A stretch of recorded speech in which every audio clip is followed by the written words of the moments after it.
Hey everybody, welcome to another episode of Podcast on D-Shot with baseball season starting, and obviously the regular season in Major League Baseball getting going.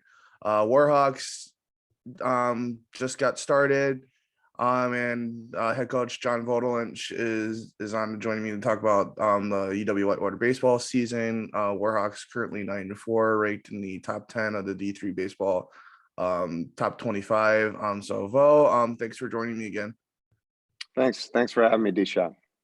So I guess let's start on the season so far, 9-4. You guys went to Texas, you guys went to Florida.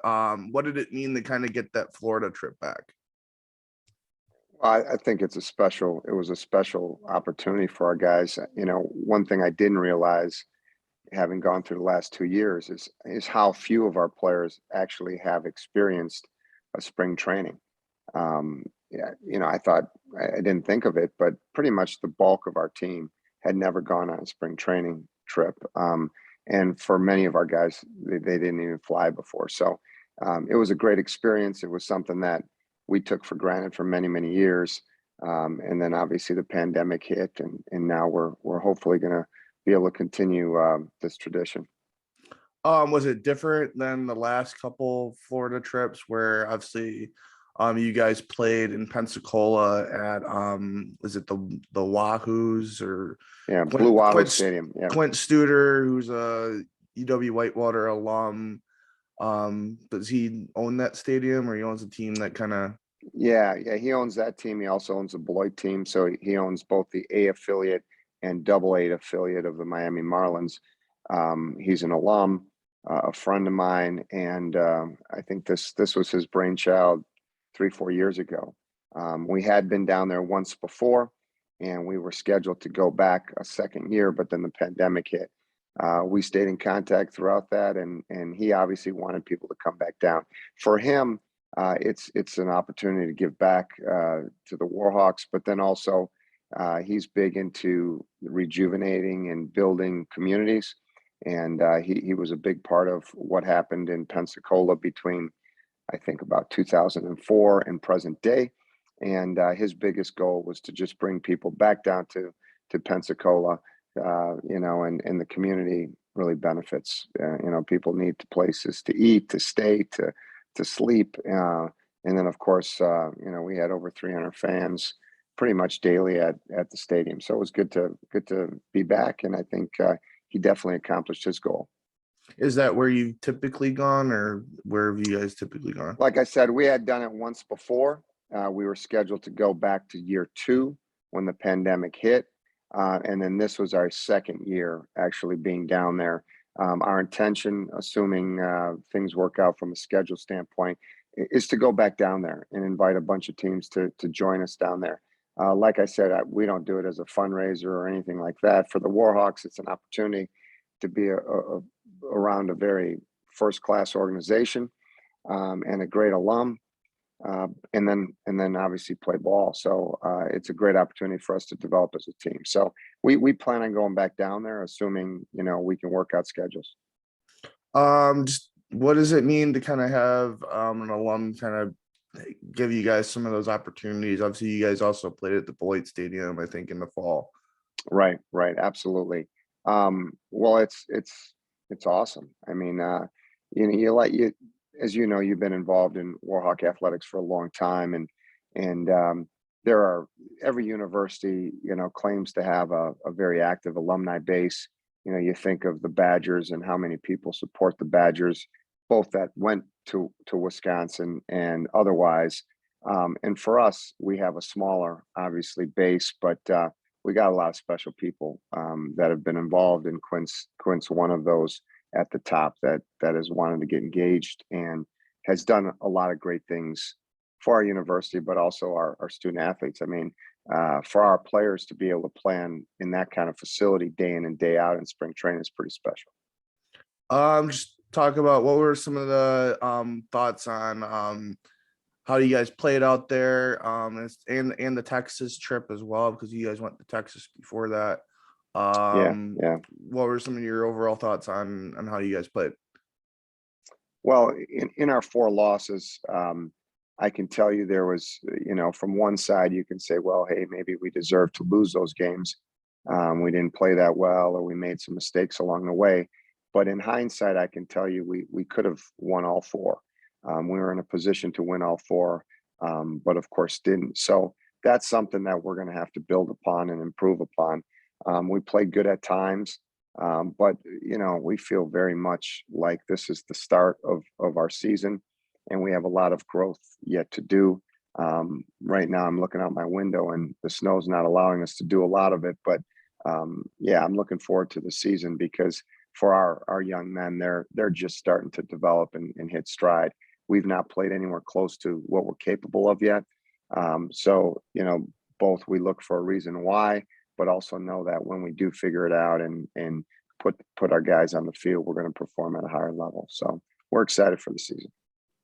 Talk about some guys. We'll start offensively. From kind of this 13 game stretch a little bit. Sam Baumhoff leads you guys in hits. Jake Meyer, who has the top 5 Sports Center play from last year. Yep, he leads you guys in RBIs with 13. Pitching wise, the name that kind of stuck out is Cade Lancourt, who's 3-0. Just kind of talk about those guys a little bit. Yeah. And once again, like I guess referenced already, none of those guys are anywhere close to where they can be. Right. So that's an exciting thing. Cade has pitched very, very well. He's developed tremendously just in this past year, pitching in the Northwoods a year ago, and now coming and becoming a starter for us. He's gone from a really talented thrower to a very, high-end pitcher. Very excited for Cade. DeMeyer, man, he's a grinder. I'm happy to see him every day at practice. Once again, he's been able to perform at a decent level, but I think he would agree nowhere close to where he can be. And then Sam Baumhoff is just another one of those very talented players that has tons of potential. And I think he'll continue to do well. And I think you'll see him, on the mound a little bit more than what we've used him so far, because he can really be a difference maker there as well. So really excited about all three of those guys. But I think more is yet to come. Talk about kind of some of those seniors, that even the ones that kind of took the extra year. Zach Campbell, Matt Corman, the two guys from Burlington, or Corman's from Waterford, if I'm correct. Yeah, right? Right. Corman's a Waterford kid, and Zach played for Scott Stouty, who was a former Warhawk. But both of those guys are very local, I guess, in their flavor, and both are legitimate players for us, and really kind of are the core of our staff and our team. But once again, I'll just continue that same kind of mindset that I think if you talk to those guys, they've underperformed.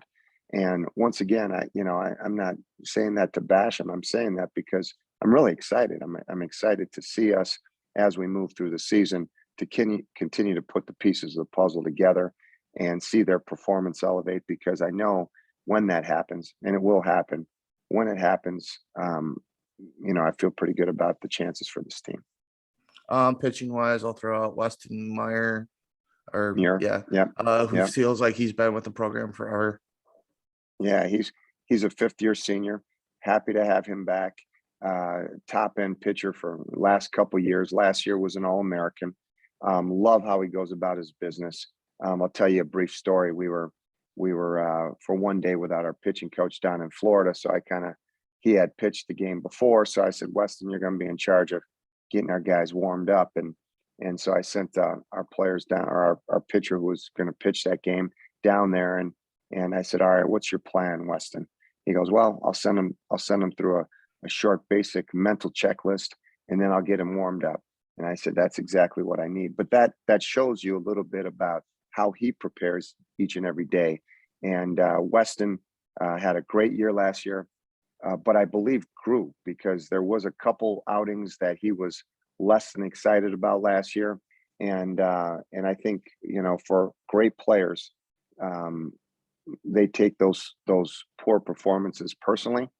and make adjustments and grow from them and improve from them. So I think you'll see him, as we move into the season, really start to elevate his performance as well. We talked about kind of the rest of the season. Obviously, you just started conference play a little bit. Yeah. And we to kind of round off our squad, if I might, yeah. You got a veteran catcher in Ryan Norton, has done a really nice job. You got people stepping up, like Nick Paget as well. We got a lot of talented younger players that are all fighting for time and spots. And we have some other older players that, we can insert when we need them. So it's still a very competitive kind of scenario as far as playing time, which I like.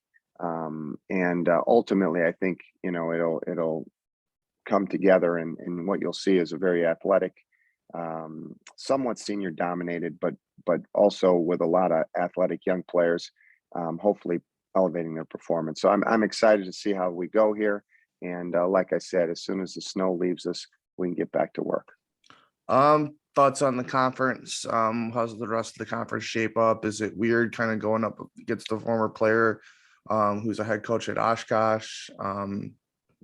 Yeah, no, it's not weird at all. It's I'm happy he's got a head coaching job. He's well deserving with that. So, and he's done a good job there. So they're one of the programs that we continually compete against. You got Oshkosh, you got Stevens Point, you got La Crosse, and then quite frankly, there's no one in our league that you can overlook because Platteville keeps getting stronger. Stout's always a formidable opponent. Claire is just starting their program, but has done some pretty good things as well. So it's a very, very competitive league. And you can't overlook any one opponent. I would expect that, as usual, it's going to come down to a very competitive conference tournament with the top 4 teams, qualifying for that. And I think it's like the 12th of May, we'll play that conference tournament, which is pretty much 2 days, for all the chips. So I know, because it's not been any different in the last 22 years. It's going to come down to a very competitive conference tournament at the end of the year. Okay. Maybe a little bit of a rapid fire here, some questions. Sure. Obviously you have a connection with Craig Kashan, who's a Brewers Awesome broadcaster. Dude. Yeah. But there's another connection to a Brewers play-by-play guy that I want to ask about. Do you remember at all going up against, obviously coaching against a guy that played against the Warhawks? That's a play-by-play guy on the radio side and the TV side right now, and Jeff Levering. Jeff Levering. No, I don't remember Jeff. I'm sorry, I don't. But I remember Vinny Rottino, who I know's with the Brewers quite a bit as well. Vinny played at La Crosse, but he's from Racine, Wisconsin, and which is where I'm from. He and I have a lot of ties that bring us back together. No, but I remember Vinny very well. Apparently Levering played in the D3 World Series against you guys in 2005, I think. Oh yeah, not him again. I know all about him. Yeah, he played for Capital or something. No, he played at Eastern Connecticut State, I believe. Could that be right? It might have been somewhere in California. Okay, Chapman. Maybe he was a Chapman guy. Yeah, maybe it's that. Yeah. So I don't remember the name, and it all depends. If he was a Chapman guy, then I guess that game ended okay for us. But Chapman always had a strong program, so if he played for them, he was a hell of a player. Okay. Yeah, he said I sent him a tweet asking about it, and he said he had to go up against Reinhardt. Yeah, so that was 2005. He was on that Chapman team. It was a highly competitive team, and I think I don't have the info in front of me, but they had Reinhardt's number for the first 4 innings, and it looked like it was going to be a rough game for the Warhawks and Greg Reinhardt. But he settled down and changed some things, and eventually competed his butt off and put us in a position to win.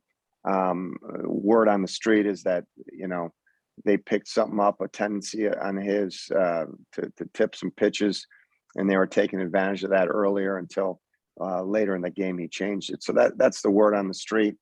Part of it could be urban legend, but very competitive squad Chapman had that year. And I think back at, that time and understand it was some of the best baseball being played in the country. I guess is that kind of cool for you that obviously you went up against Vinny Rotino, you went up against Jeff Levering, and then obviously your buds with Kashan. Yeah. So Craig is just a first class individual, and remember when he was working at Whitewater, and we're able to forge a relationship with one another, but just a great example of a quality person making it big. And every time I turn on the TV and see him, I'm so happy for he and his family. So if you see Craig, send him my best. I guess kind of what's your favorite non-Miller Stadium venue in D3 baseball?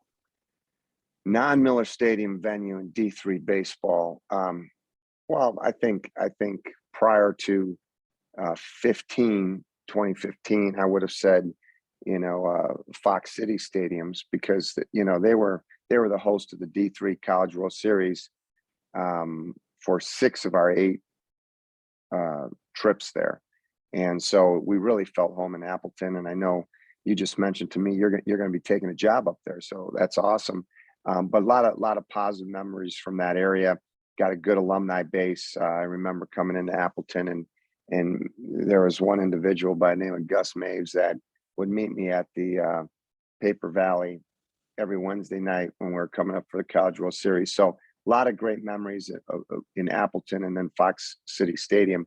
But then, if I go back a little farther, there was a field in Connecticut by the name of Muzzy Field. Muzzy Field was a Red Sox minor league field years ago. The likes of Jim Rice and Babe Ruth played there, and then we were able to play a College World Series there.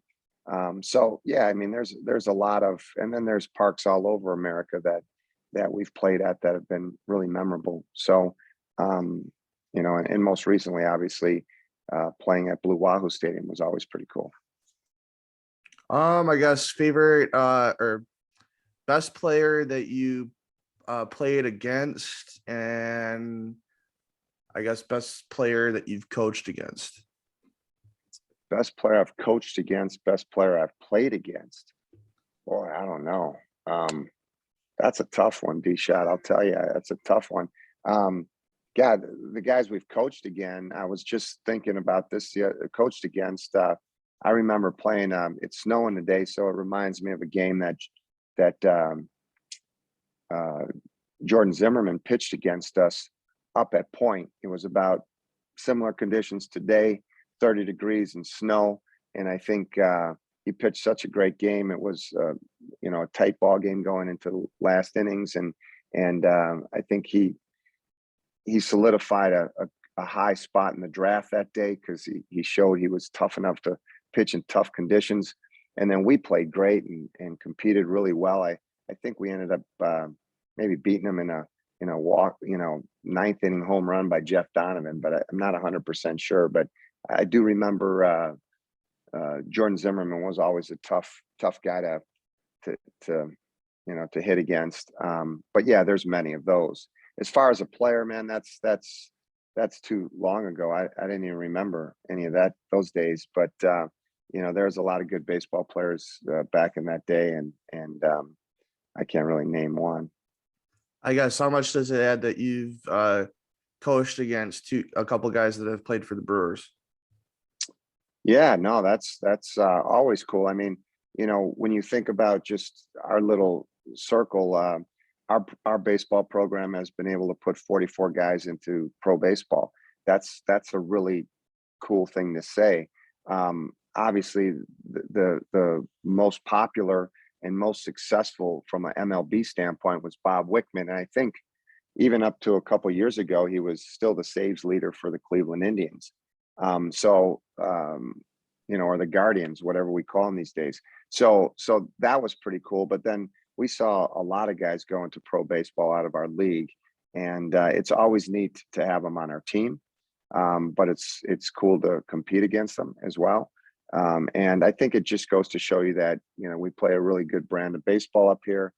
Sometimes we're overshadowed by the big time schools and the big time levels, but yeah, we're pretty proud of what we do up here in Wisconsin. I think it's kind of cool that I don't remember even doing it. JP Fire Rising, I called one of the games. Yeah, right. Yeah. And he was really tight with Marty Harum. Marty was our standout from River Falls, and I both those guys came from River Falls. One went to Point. We were able to get Marty. Marty had just a phenomenal year for us, getting then playing as high as AAA with the Diamondbacks, and Marty was just a pleasure to have on the team. And then you got Lake Bacher, who was a punter, kicker for the Hawks, and then also standout pitcher for us, still playing pro ball. So yeah, and then JP, right? So I mean, we could go over and over. We could, if we even went way back, Coach Tom Clawwitter, our pitching coach, was a standout at lacrosse, and lacrosse had some really, really nice players back then. Jerry Augustine, a former Brewer, and then the Claw, and then also I think Mike D played there for a year, who was a longtime coach at University of Illinois Chicago. So and then you go up to Oshkosh, and you got the Jorgensens, who were there for years. Jimmy Gantner played there. Yeah, you could spend a whole podcast just talking about people who played in our league. We were talking about two guys that I kind of want to. Who's the best multi-sport athlete that's ever played at Whitewater? Is it Jeff Donovan or is it Lake Bacher? Yeah, Dono has to be above Lake. Sorry, Lake, but Lake was a pitcher kicker. Donovan was a pitcher, hitter, first baseman, quarterback. And so from that standpoint, I would have to give my nod to Jeff Donovan. He did a wonderful job there. But we've had others. I mean, we've had some other guys that have done pretty good things. And then if they weren't, if you go back a little bit, we had quite a few in the 80s with Tim Patterson and Jim Stoppenbach. And so there was a lot of those two-way guys that really made an impact on Warhawk athletics. You can probably even throw that Lance was an assistant. Darn right. He coached me. I mean, I'm where I am today because he coached me up. So yeah, ask Lance sometime when you talk to him what his official role was with the Warhawks, because he told me once, he said, yeah, he was charged. His title was assistant coach in charge of playing catch. So he was the play catch coach. Okay. So yeah. I guess what's some of those moments as a coach at Whitewater that kind of stick out to you that are kind of like, there's the 5 home run, just kind of maybe like it's those smaller moments that aren't the national championships, like the five home runs in a row, the Myers catching, right?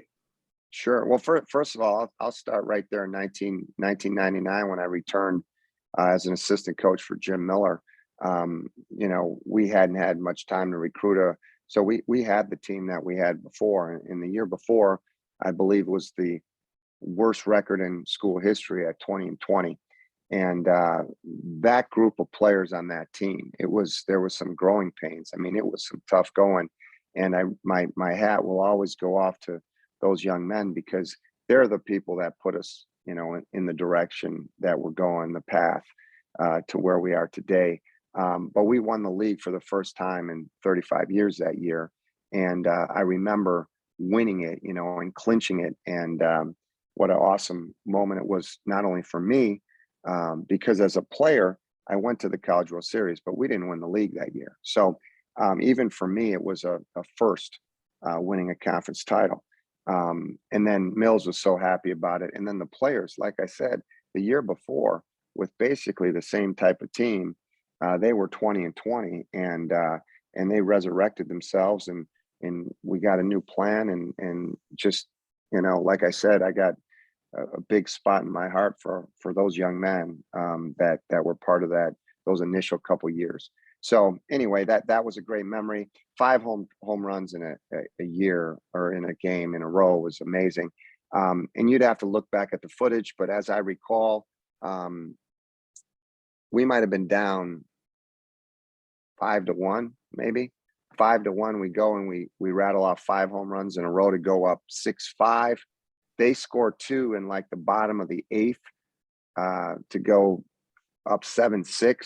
And then we hit a 2-run jack to walk it off. I remember Matt Schlewy hitting the 2-run jack to win the game. Pretty cool thing. And I think in that, another really neat part is I believe Jeff Donovan was one of the 5 home runs, and I think he was hitting from the right side because we were playing with him being a switch hitter. So probably his only collegiate home run from the right side, as I recall. So that was a cool memory. 2016 qualifying for the College World Series after being down and needing 2 games on the final day and getting 2 amazing pitching performances from Lake Bacher and Curtis Morgan. Great memory. 14 was obviously very memorable for a number of reasons. I got a funny story about 2014 though. So okay, you guys are playing lacrosse, late innings. You guys are getting killed. Gonzo's to the plate, and I always tried to avoid saying this since his now wife was on the softball team and had a much bigger bat than him. For some reason on the UW-TV broadcast, I go and say, Michael Gonzalez to the plate. Let's see if he can hit a home run like his girlfriend on the softball team. And lo and behold, what happens? He hits the bomb, huh? Yeah, he hits a home run, and I'm feeling, I feel so crappy because I said that. But then I felt like I had to apologize to him. Yeah. Well, he didn't really care. He didn't really care. So, D-Shot, if you can say things that result in a bomb like that, feel free to say whatever you want, man. We'll take the home runs over hurt feelings any day of the week. Okay. But yeah, I mean, the days go. 89 was a special moment too. I mean, we could replay that game. There has been so many special moments in our history, and I think each generation of players has their own, and that's really, when you talk about powered by tradition, that's really what that means, right? Is if we get the right people together, which by the way, we're going to do on April 29th and May 1st, we're going to have alumni weekend. When you get those groups together, number one, they're going to talk about a lot of great memories on the field, but I'm sure there'll be plenty of stories that have nothing to do with the field. So for me, that's what it means, powered by tradition. Okay. I am going to go with, I guess you talked about Scott Stouty a little bit. We talked about Gonzo, and Morgan running the GTS program. We've talked about Wojo in a prior conversation. And then we can throw in like guys that were assistant coaches for you that have done some big things. Obviously, Wiggs being back with UWM right now on the coaching staff there. What does it mean to kind of have former players in the program, and obviously guys that have been on your coaching staff that have gone and become head coaches themselves? I think it shows you. It shows you the type of quality young men and professionals we typically cultivate and have. I'm so happy for all those guys. I mean, like you said, that list is long, but when I look at the best high school coaches in the state of Wisconsin, many of those, if not most of them, are Warhawk alum, right? I mean, you got Featherston at Jefferson, you got most of Stouty's crew at Burlington are Warhawks. You got Bob Wickman down in River Valley. You got Corey Held. You got Jay Wyszynski. I mean, this is a pretty good group. You got Mikowski at Wisconsin Dells.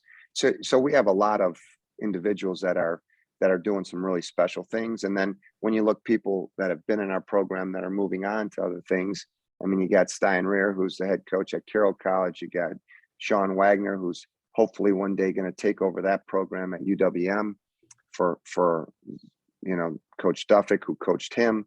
And the list goes on and on and on. So yeah, those are great things to see, and I'm really proud and happy to be a part of it.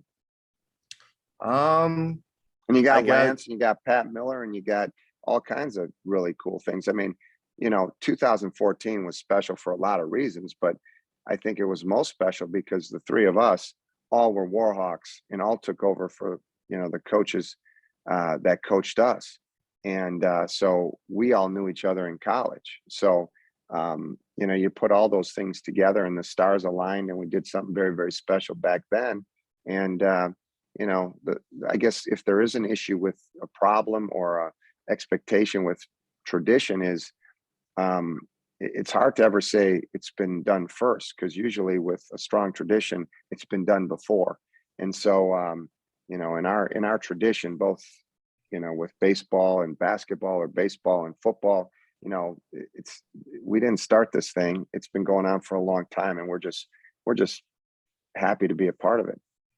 I guess what's outside of baseball, what are some of those like other UW-Whitewater sports moments that maybe end up being your favorites, that are maybe like, what's your like favorite of the football moments or any of those things?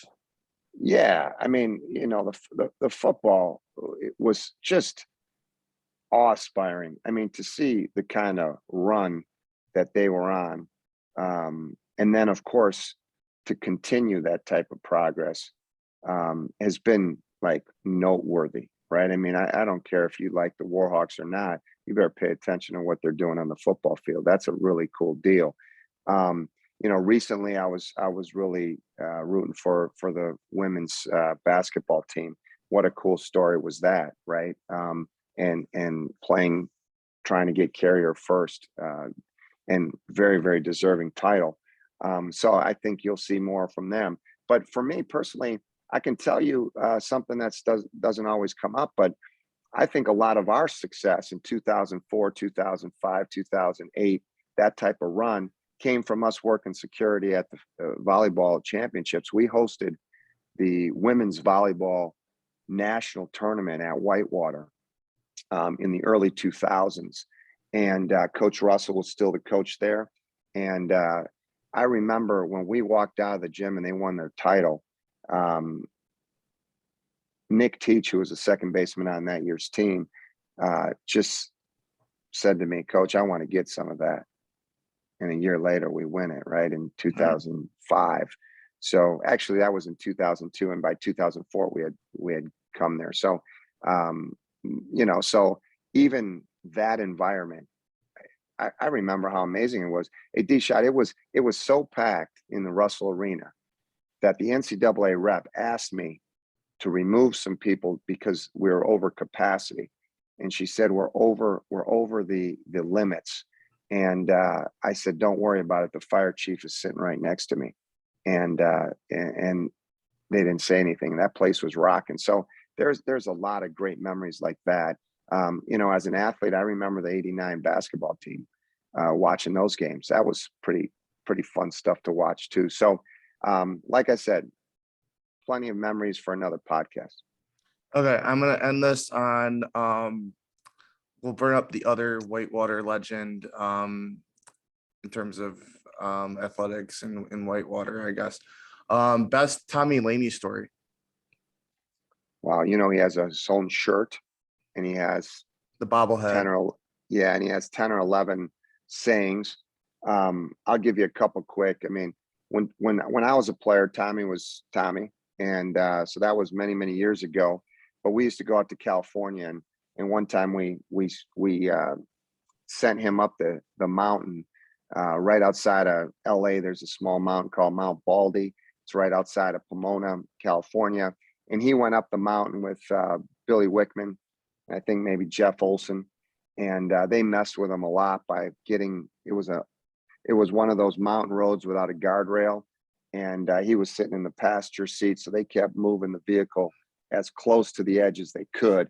And Tommy didn't do very well with pressure situations. He didn't do it well back then, and he still doesn't, right? He needs his routine, and he needs things the way he needs it. And he came back, and I remember him entering the parking lot, walking out of the van, completely distressed, quickly entering into his motel room, coming out with a can of beer.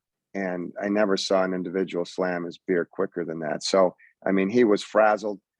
That's just one great story about Tommy. And the other one I'll tell you quickly is, he's one of the probably only only announcers that announced the Warhawks in multiple countries. He was on our Europe trip. I guess it would have been in 2007. And so he was able to announce a game, with a stein of beer in Germany and sing "Take Me Out to the Ball Game," mostly in English with a little German. And that was a really cool memory, I know, for him and of course for us. Okay, well, we'll throw this question in. You got to pick one of the beers. Is it the Mills beer or is it the Tommy beer? Yeah, I'd go with Mills Pills, but like Tommy usually says, my favorite beer is free beer. Okay. All right. Yeah. Thanks, Coach. Good luck the rest All of the right. season. D-Shot, thanks and congratulations on your new job. Thanks. All right, brother. All right, See you later. All right. Bye. Bye-bye. Bye.